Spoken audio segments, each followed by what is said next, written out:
इचलकरंजीत सलग दुसऱ्या दिवशी खून, पूर्व वैमनस्यातून तरुणाला भोकसले, एक गंभीर जखमी। पूर्व वैमनस्यातून 4 ते 5 जणांनी चाकू व गुप्तीने भोकसून महाविद्यालयीन युवक प्रसाद संजय डिंगणे वय 17 राहणार जवाहरनगर या युवकाचा निर्घुण खून केला। तर यावेळी झालेल्या हल्ल्यात त्याचा मित्र सौरभ शहाजी पाटील वय 22 राहणार जवाहरनगर हा गंभीर जखमी झाला।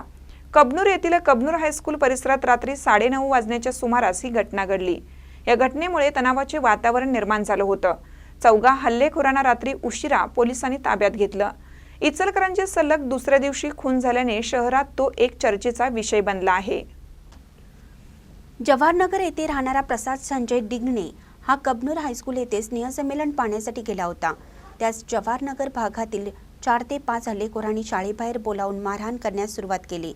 याची माहिती कळताच प्रसादचे दोघे मित्र धावून आले।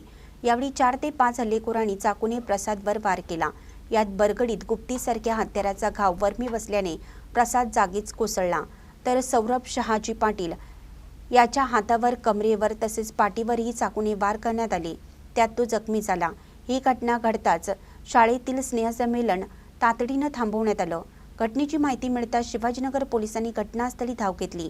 घटनास्थळी तसेच रुग्णालयात गर्दी झाली होती। जखमी सौरभ पाटील याच्यावर सांगली येथील शासकीय इस्पितळात उपचार सुरू आहेत।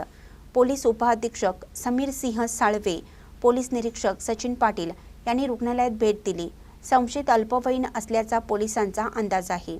प्रसाद हा 11वी इयत्तेत शिकत होता। तो एकुलता एक होता। शिवाजीनगर पोलिसात रात्री उशिरापर्यंत या घटनेची नोंद झाली आहे। महानकरी न्यूजसाठी सुभाष भस्मे, इचलकरंजी। ताज्या बातम्यांसाठी महानकरीला सबस्क्राइब करा आणि बेल आयकॉनला क्लिक करा।